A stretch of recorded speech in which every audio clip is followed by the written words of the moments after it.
Oke, sebelumnya Assalamualaikum warahmatullahi wabarakatuh.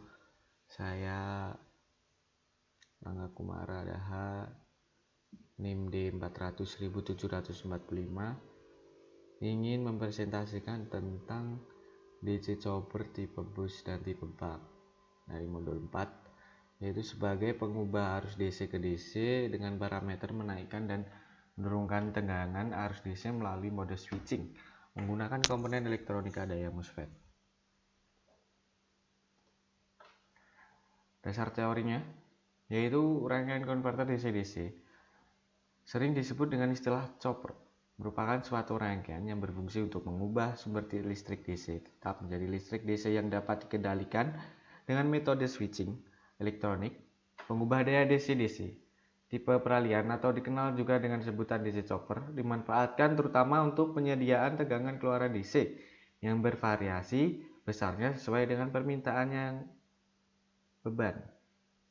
Daya masukan dari proses DC-DC atau DC-DC converter tersebut adalah berasal dari sumber daya DC yang biasanya memiliki tegangan masukan yang tetap. Pada dasarnya, penghasilan tegangan keluaran DC yang ingin dicapai adalah dengan cara pengaturan lamanya waktu penghubungan antara sisi keluaran dan sisi masukan pada rangkaian yang sama. Komponen yang digunakan untuk menjalankan fungsi penghubung tersebut tidak lain adalah switch, seperti misalnya thyristor, MOSFET, IGBT, GTO. Secara umum, ada dua cara pengoperasian dari DC chopper, yaitu penaikan tegangan di mana tegangan keluaran yang dihasilkan lebih tinggi dari tegangan masukan, dan penurunan tegangan di mana tegangan keluaran lebih rendah dari tegangan masukannya. Dan di sini adalah rangkaian dari tipe bus. Di sini kita menggunakan satu power supply dengan frekuensi 50 Hz dan satu induktor dengan nilai induktansi 10, satu dioda, satu kapasitor dengan kapasitas 100, satu resistor dengan resistansi 5 ohm. Dan kita di sini menggunakan MOSFET. Dan MOSFET ini digunakan untuk mengendalikan arus, yaitu membuka dan menutup rangkaian sehingga arus dapat dikendalikan sesuai dengan duty cycle yang diinginkan. Yang ada, maksud saya, maaf. Nah, di sini juga ada trigger yang terhubung dengan MOSFET, ini ya. Dan trigger ini digunakan pada sudut penyulutan dengan nilai sudut penyulutan yaitu 0 derajat sampai 180 derajat dengan frekuensinya yaitu bermacam-macam. Saat praktikum kami kemarin yaitu 10 Hz, 50 Hz, 1000 Hz, 2000 Hz, dan 5000 Hz. Dan di sini juga ada V-in, yaitu untuk melihat gelombang pada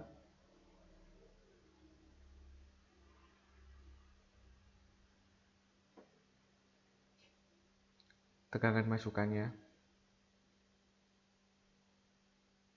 Dan di sini juga ada V-drain yang digunakan untuk melihat gelombang drain yang ada di rangkaian.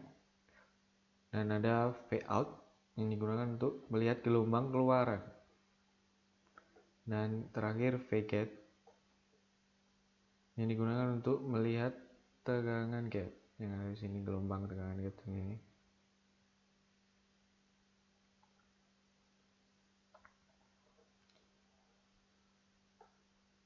Jadi di sini dari power supply menuju ke induktor, kemudian ke dioda. Sebelum dioda Ini ada MOSFET. Nah, di sini yaitu mengatur arus, buka atau menutup arus yang ada di sini untuk salurkan ke bagian sini. Lalu ke dioda, kemudian ke kapasitor, kemudian ke resistor yang terakhir. Kita lanjut aja ke tipe berikutnya, yaitu tipe buck. Nah, di sini juga hampir sama dengan tipe boost. Yang membedakan hanyalah MOSFET-nya berada di lebih awal, berada di sini. MOSFET ini membuka dan menutup arus, jadi langsung menutup arus sebelum menuju ke dioda dan induktor. Dan di sini sama juga power supply-nya dengan frekuensi 50. Dan induktornya di sini satu, berbeda dengan yang tipe boost tadi. Dan di sini kapasitornya 100, resistornya 5 ohm. Dan dengan satu dioda yang sama yang tadi. Dengan sudut penyulutan dari trigger 0 sampai 180. Dan itu tetap. Dan menggunakan frekuensi yang sama, yaitu 10 Hz. Dan berikutnya 50 Hz, berikutnya 1000 Hz, berikutnya 2000 Hz, berikutnya 5000 Hz. Seperti yang tadi. Dan di sini juga ada penambil gelombang, yaitu V-in untuk masukkan, V-drain untuk drain, V-gate untuk gate pada sudut-sudutan, dan V-out untuk keluaran. Oke, terima kasih. Jika ada salah, mohon dimaafkan. Sekian dari saya. Wassalamualaikum warahmatullahi wabarakatuh.